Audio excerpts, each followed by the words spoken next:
صحابہ نے مسجد میں بیٹھ گئے، میری توجہ سے بات سننا، صحابہ مسجد میں بیٹھ گئے، کہنے لگے یار اتنے ملکوں کے وزیر آتے ہیں، سفیر آتے ہیں، پر عمر فاروق کی طامت وہی پھٹی ہوئی، کرتا وہی پیوند والا، عجیب آدمی ہے، اب تو اللہ نے آسانی بھی دی ہے، کرتا ہی بدل لے۔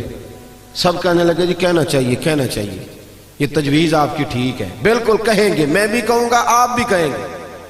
جب طے ہو گیا نا عمر کو کہنا ہے تو حضرت ابو دردہ بولے، کہنے لگے یہ تو ٹھیک ہے عمر کو کہنا ہے کرتا لے لو، پر یہ بتاؤ کہ اس شیر سے بات کس نے کرنی ہے؟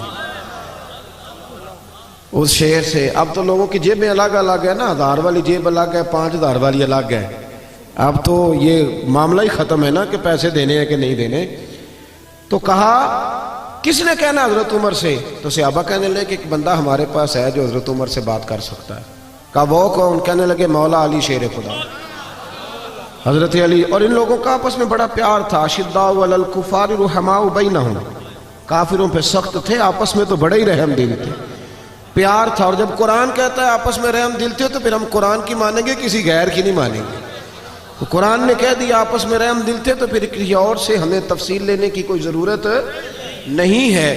حضرت علی سے کہا تو مولا علی شیر خدا کہنے لگے بات تمہاری ٹھیک ہے، کرتا عمر کو نیا پہننا چاہیے، میں بھی اسی حق میں ہوں، پر میرا وہ سجن ہے، میں اس کی طبیعت کو جانتا ہوں، مجھے پتہ ہے یہ بات میں بھی نہیں کر سکتا اس کے ساتھ، کیونکہ میں جانتا ہوں۔ تو جناب پھر کون کرے گا؟ تو حضرت عمر کہنے لگے ایک بندہ ہے، ایک شخصیت ہے، وہ کہیں گے تو عمر مان جائیں گے۔ کہا وہ کون؟ کہا ام المومنین سیدہ عائشہ صدیقہ رضی اللہ تعالی عنہا، وہ مومنوں کی ماں ہے، ہر ایک کے لیے قابل احترام ہے، وہ کہیں گی تو عمر مان جائیں گے۔ جناب عمر کسی کی پرواہ نہیں کرتے تھے، کسریٰ کے بادشاہ نے وقت مانگا تو فرمایا جاؤ دوڑ جاؤ، ٹائم کوئی نہیں۔ لیکن سیدہ عائشہ کے پاس لوگوں نے جا کے کہا کہ یہ بات ہے، عمر کو کہنا کرتا نیا پہنے۔ جب جا کے کہا نا، اماں جی نے کہا عمر سے بات کر لیتے ہیں، بلاؤ نا ذرا عمر کو۔ حضرت عمر کو پیغام گیا تو دوڑے ہوئے آئے، پردے کے پیچھے اتحیات میں بیٹھ گئے، آنکھوں میں آنسو۔ اماں جی میں نے دیر تو نہیں کر دی؟ اماں جی میں نے کوئی حکم ماننے میں دیر تو نہیں کی؟ کہا نہیں وقت پہ آ گئے ہو۔ اماں جی کیا حکم تھا؟ جناب فاروق اعظم رضی اللہ تعالیٰ عنہ کے پوچھنے پر سیدہ فرمانے لگی اب تو کئی ملکوں کے وزیر سفیر آتے ہیں اور اللہ نے آسانی بھی دے دی ہے، تو عمر کرتا بدل ہی لے، سب لوگوں کی خواہش ہے۔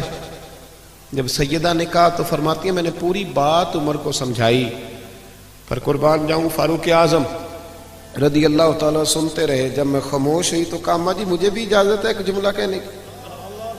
کہا عمر اجازت ہے۔ تو جناب عمر رو پڑے، کہنے لگے میرے لیے ضروری ہے آپ کی بات ماننا، آپ جیسے کہیں گی میں مان لوں گا، پر مجھے اسی طرح کے کرتے پہنائیے گا جس طرح کے میں رسول پاک کے دور میں پہنا کرتا تھا، اور میں انہی طریقوں پہ چلنا چاہتا ہوں جن پہ ابو بکر صدیق چلے۔